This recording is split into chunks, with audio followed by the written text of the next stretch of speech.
Filipe, para quem não sabe, o que é o Cine Fantasy? O Cine Fantasy, o International Fantastic Film Festival, é um festival que não só envolve o gênero fantástico como um todo, que engloba desde a fantasia, o sci-fi, o terror, o horror psicológico, o thriller, a distopia, como também várias formas de a gente quebrar paradigmas, porque o cinema fantástico ele vai para muito além do estereótipo. Apesar, claro, de sabermos que alguns dos maiores sucessos de bilheteria da história do cinema virem do cinema fantástico, eu estou aqui usando uma camisa do Drácula, sabemos que Star Wars, A Forma da Água, que foi um recente ganhador do Oscar, Parasita bebe da fonte do cinema fantástico, mas para além de grandes sucessos de bilheteria e de reconhecimento de público e crítica, ele também é um desafiador de gêneros híbridos, porque, por exemplo, o festival mesmo é uma prova viva de que muitos filmes dilatam essa tensão do que se encaixa como cinema de gênero. Nós temos documentários às vezes que são narrados através da linguagem, pode ser do terror, uma linguagem ensaística que refabula a realidade. Então aqueles documentaristas, ou documentaristas homens, mulheres, como por exemplo, refabulam aquilo que eles estão documentando através do onírico, do lúdico, do sonho, eles estão trabalhando com uma aba do cinema fantástico. Então a gente, dentro desse festival, sempre tenta desafiar pré-noções, né? Noções pré-concebidas do que as pessoas pensam que seria esse nicho. E aí a gente fura a bolha e descobre todo um outro universo que o sonho pode nos possibilitar. Sonhos e pesadelos, como a gente vê a realidade hoje em dia. Se você fosse resumir uma frase, o que tem de mais fantástico no Cine Fantástico? Que liberdade é essa? Eu acho que é justamente essa liberdade de que se a gente está tão desapontado com a realidade atual, tão triste e tudo é tão difícil, o Cine Fantasy é uma possibilidade da gente voltar a sonhar e lidar com nossos medos. Essa daqui é a 11ª edição.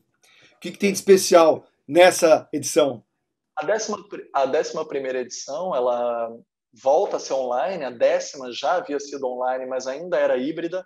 Nós tivemos exibições em drive-in na 10ª. Nós tivemos algumas exibições presenciais seguindo os protocolos de segurança que na época ainda eram possíveis e que o público ainda tinha algum tipo de negociação, de diálogo com isso. Hoje, infelizmente, pela acentuação da curva, fica mais difícil, então ela está predominantemente 100% online.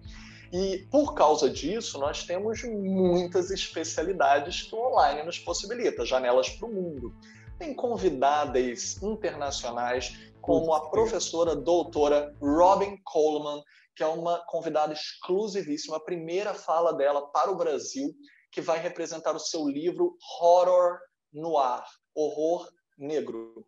E esse documentário muito especial, ele fala sobre toda uma história da identidade negra no cinema fantástico e como ela evoluiu da representação desde diretores brancos até hoje com a representatividade na frente e atrás das câmeras também, desde grandes nomes como Jordan Peele, Nia da Costa, Ava DuVernay. Então nós temos muitos filmes maravilhosos que um documentário já abre o baú para contar. Então a gente vai ter debate, por exemplo, com a autora do livro e o diretor do filme. Nós vamos ter o grande Rodrigo Teixeira, produtor brasileiro internacional de contratos de coprodução com Martin Scorsese, ganhador de Oscar, porque filmes estrangeiros que ele produziu, como Me Chame Pelo Seu Nome, ganhou o Oscar de roteiro adaptado. Filmes como A Bruxa e O Farol, que estão redimensionando o que é o cinema de terror. Filmes brasileiros que também fazem isso, como os dirigidos pela Gabriela Amaral Almeida, O Animal Cordial, A Sombra do Pai. Então, Rodrigo Teixeira é um dos maiores nomes do cinema de gênero atual, com produções de todo o planeta, literalmente, e ele vai estar conosco em uma masterclass especial. Isso sem falar em vários outros intercâmbios. Temos oficina de projetos audiovisuais com um dos grandes nomes da Argentina, o Hernán Moyano, que, além de ser membro da Academia Argentina de Cinema, tem vários filmes no currículo, como Penumbra, como Sudor Frio. E temos esses participantes não só atuando dentro do festival, como também com filmes exclusivos, como vários outros convidados, que tem várias estreias inéditas na América Latina inteira que vão ser exibidas primeiro aqui, já que o Cine Fantasy faz parte da Fantilatam, a aliança latino-americana de festivais de cinema fantástico, que conta com mais de 20 dos maiores festivais de toda a América Latina. Me diz uma coisa, esse ano também tem uma novidade que é a mostra Fantastic Black Power, que pode falar um pouco dessa narrativa preta também, não tem? Com certeza. E não só vamos ter uma mostra desse naipe, que também conta com nós. Eu sou um dos vários, né, curadores ao todo que o festival teve. São 14 profissionais de curadoria com olhares extremamente diversos, 7 homens e 7 mulheres, com uma pluralidade de questões e olhares que são muito agregadores para descobrir novas narrativas no cinema fantástico, que cada vez mais é identitário, está atravessado por questões afirmativas que estão inovando a linguagem, e vamos ter vários convidados especialíssimos em debates públicos abertos online e gratuitos, como Grace Passou, Jefferson D., a Mariana Jaspe, a Mavi Simão, que foi a primeira cineasta a fazer um filme incentivado de longa-metragem no Maranhão, então também estamos falando sobre descentralizar o nosso cinema. Cíntia Domit Bittar, que é do cinema do sul do Brasil, que também é uma enorme desbravadora de políticas públicas voltadas para o cinema também. Vamos ter uma mesa especial LGBTQIA+, também para falar sobre a fantástica diversidade, que vai contar com o Luffy Stephen, com a Maura Ferreira, que vai contar com inúmeros nomes incríveis para poder representar, a Camila Macedo, para representar esse cinema, mediados pelo Marcelo Carradi. Eu ia perguntar quais são as principais pérolas dessa mostra, mas não sei se você já falou ou você quer falar em especial de algumas, assim. Gostaria de dizer que a gente está muito bem representado no Brasil, além de ser um festival internacional com produções de todo o planeta. Nós temos muito cinema regional brasileiro, com vários representantes do Nordeste nessa edição. São 2 filmes da Bahia, do Recôncavo Baiano e do interior, como, por exemplo, de Poções, desde Voltei, da dupla já renomada Glenda Nicásio e Ari Rosa, a Rosa Tirana, que tem até música inédita, performance de Elba Ramalho e dirigido por Rogério Sagui, com interpretação inacreditável de José Dumont, um dos nossos maiores atores brasileiros em atividade. Legal. E, além disso, temos filmes estrangeiros que vão passar pela primeira vez no Brasil, como, por exemplo, o holandês Porcelana, de diretora mulher, que fala sobre toda uma desestruturação familiar a partir de uma doença inventada, né, fictícia, que a criança vai ter, que é uma projeção metafórica dos pais. Nós temos, por exemplo, também filme russo chamado Mãe, Sou Amiga de Fantasmas, também dirigido por mulher, e que a estética vai lembrar muito, quem gosta de videogame, lembra muito o jogo famoso The Last of Us. Quem gosta, quem lembra, vai ter com certeza o maior prazer de ver o filme. E até mesmo Post-Mortem, que é um filme húngaro de terror, de fantasmas e exorcismo, que vai arrepiar a espinha de vocês.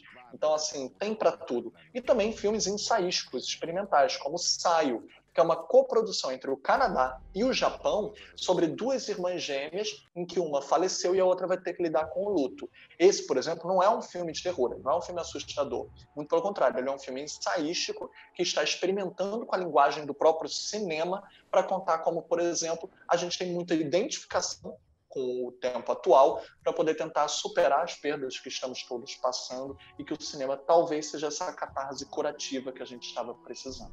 Eu percebi, então, que a mostra continua em movimento, mesmo com tudo isso, né? Mudou muito da primeira para a 11ª que vocês estão fazendo agora. O que mudou? E o online possibilitou muito mais, é isso?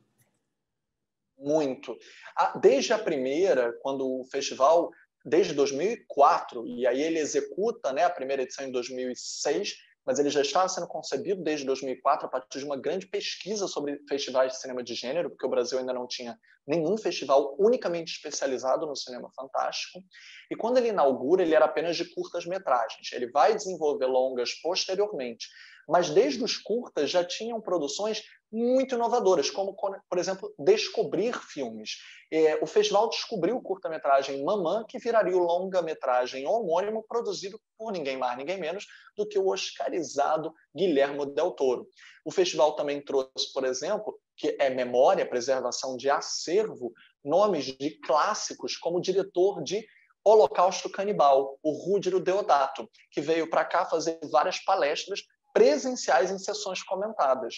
Isso também falando que o festival ele não acontece só durante seu período, né, de exibição principal. Ele continua com atividades por todo o ano, em várias instâncias, como, por exemplo, sessões comentadas na periferia de São Paulo, que é uma causa que realmente o festival abraça e veste a camisa, que é a democratização do acesso à cultura, e que agora, com o online, está gerando diálogos com inúmeras instituições, cineclubes e outras formas de tentar fazer com que os links, com que o acesso alcance as outras visibilidades de cinema que talvez não chegassem tão facilmente assim. É um festival que cria literalmente circuito para ajudar com que essa janela de exibição chegue até o mercado.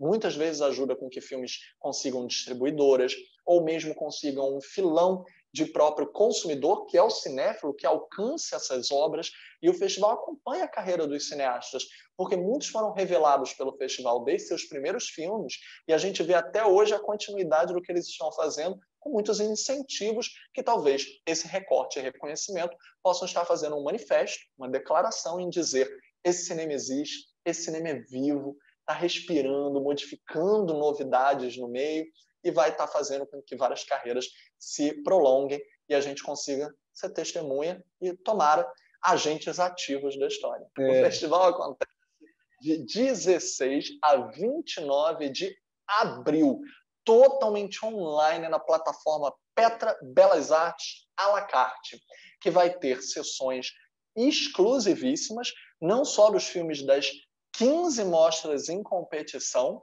que são 2 de longa-metragem, de ficção e de documentário, e 13 de curtas-metragens das mais variadas mostras, como a gente já falou algumas, e também vai ter o homenageado especial Neville de Almeida, que é um dos grandes nomes do nosso cinema, dono de 2 das maiores bilheterias da nossa história, que foram ambas adaptações de textos de Nelson Rodrigues, A Dama da Lotação e Sete Gatinhos, e vamos ter algumas de suas obras muito exclusivas e restauradas recentemente, exibidas também dentro do festival na plataforma online.